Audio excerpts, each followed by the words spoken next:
Hey, Thomas, I'm going to jump in quick, and then we can let Bryce talk a little bit here first. But I'm glad you asked about statistics, and if there's great statistics on the growth that's out there. But more anecdotally, I mean, I came from professional sports, and when you travel, you have the logo shirt on or something like that, and people once in a while would ask you, oh, you must work for the Coyotes, or a couple quick questions.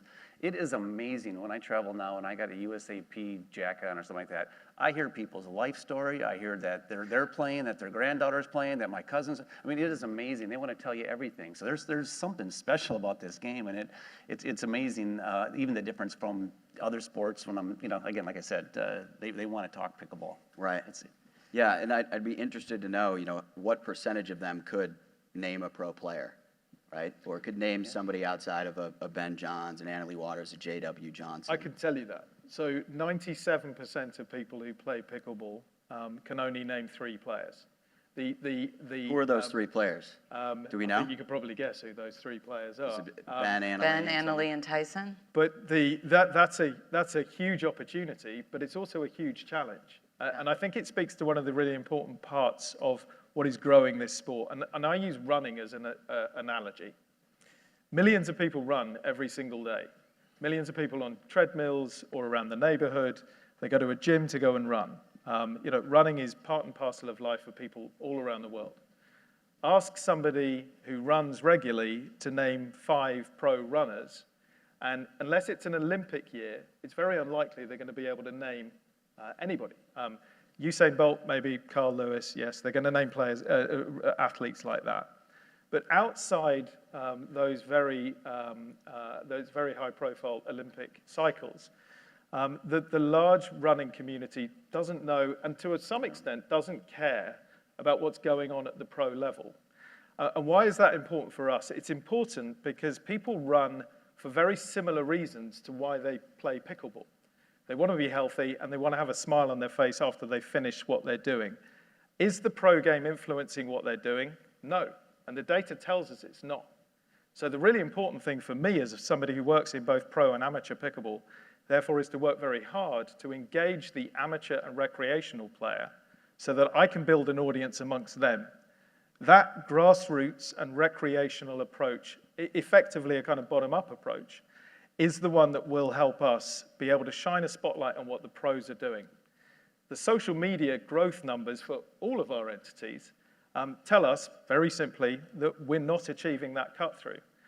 Between these 3 entities, we don't have any more than 300,000 combined social media audience, and that number has not increased in the last 2 years. So that is a challenge for all of us. It's something that we all have to look at, whether we're spending significant marketing dollars on that growth or not. But it also tells us that perhaps we have to take a different approach to the way that we build this pro pickleball game. And for us, it's about embracing the amateur, the recreational player, and the pro player together, paying them the respect that they're due, and shining a spotlight on all of them. Right. Yeah, I mean, we have such an amazing foundation upon which to build the next big spectator sport. So, Bryce, can you talk about the challenges of trying to build, the next PGA Tour, MLS, the next NFL, best case scenario, right? Yeah, perfect. That's a great question, and thank you guys all for being here today as well. Mike, you made a good point. It's a wild, wild west out there. And Tom, you said pickleball is here to stay. It absolutely is. I had no idea when I got involved with this 4.5 years ago what I was getting involved with. I built a quick website for the PPA Tour, and then I realized what we were getting into. But yeah, you're right. You guys both made great points about that. PPA is slightly different. I mean, similar amateur model, run tournaments everywhere. Something we kind of did from the beginning was reach out to who we thought were the top household names, drawing people in to watch. So you're right, spectator sport is growing.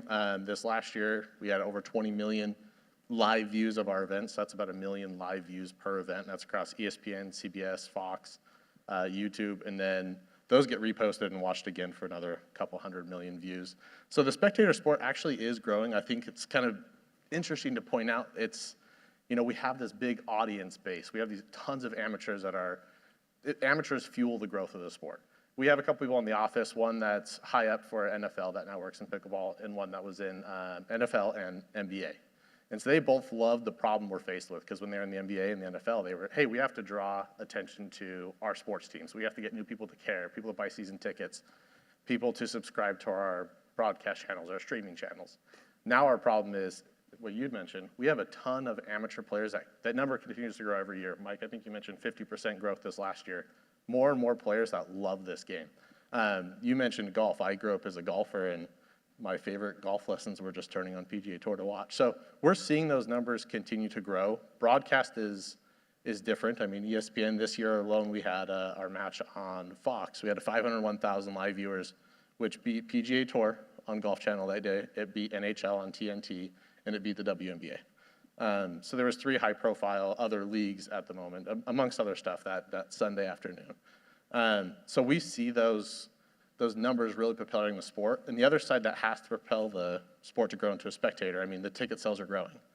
Initially, our amateurs were our built-in people that come and watch events. We now have people that come to the events and buy tickets and don't even play. And those numbers are actually surpassing sometimes the number of players we can have at a venue. Right. So those are good problems to have. It's just more people coming to an event. So the last part of that, what I think has to happen for it to be a true spectator sport and grow is sponsorship happiness. And so sponsors continue to grow and invest in the sport because they see that return.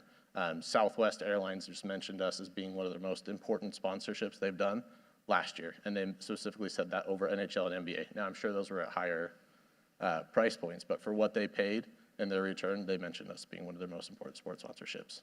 Right. So, I think for a long time, and even today, most of the ticket sales or people viewing live at a venue were also participating Absolutely. in the amateur tournament. Will we get to a point? When will we get to a point? How do we get to a point where there is a pro event, not piggybacking off of an amateur, and we're getting those seats filled because people want to come, pay money, and actually watch the pro events? So quick numbers on that one. Mission Hills this year in California was our first event. On Sunday, we had 1,400 tickets sold for Championship Sunday. We only had somewhere around high 20 pickleball courts, so we couldn't even have 1,400 people play in the event. So 90% of those ticket holders weren't even players in the event. Mm-hmm. So that is starting to happen. I mean, I think you've seen on most of our events, and Tom, I'm sure you guys have the same issue. We're starting to need bigger venues. We were chatting with some people at the venue as well, invited clubs. I'll give them a shout out. They help us run a lot of events at their facilities, and now we're kind of starting to outgrow those. And he even mentioned, he's like, you guys are going to have to start going to bigger arenas, bigger spaces. Right. So I think that actually is happening, and we finally have the numbers that internally we have new problems to focus on now. But there's no doubt that our biggest challenge in pickleball and the biggest opportunity, whether it's SFIA's number of 13.7 million players or the YouGov study of 50 million, the opportunity is how do we get those grassroots players, which have just grown by 52% according to SFIA, to not just buy tickets to pro tournaments, but tune into broadcasts, to buy sponsor products, to follow all of us and our players, our teams on social media.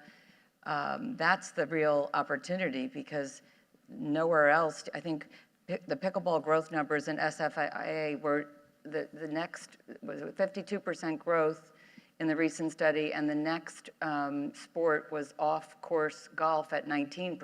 Yeah, I think sounds right. So that growth of core players should be the future audience. So we have to make sure that we are presenting in the pro game the most interesting, exciting, dynamic content. Mm-hmm.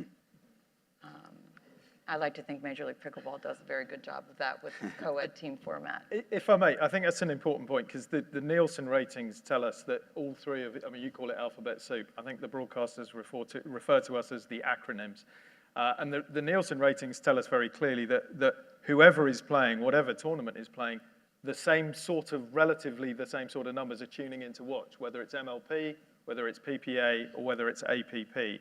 So that sort of data is telling us that whatever kind of pickleball format is being played, whether it's pro team or whether it's pros that are kind of exclusively playing for the PPA, or whether it's an open tournament, the kind of style tournament that you'll see taking place a couple of halls over from here, those live broadcast numbers are pretty much the same. So I think what that tells you is that the interest levels in the pro game are not being driven by personalities or format, which is why it's such a great opportunity for us to really engage with those millions of pickleball players who are playing at the amateur level and give them more of a reason to tune in, irrespective of who's playing.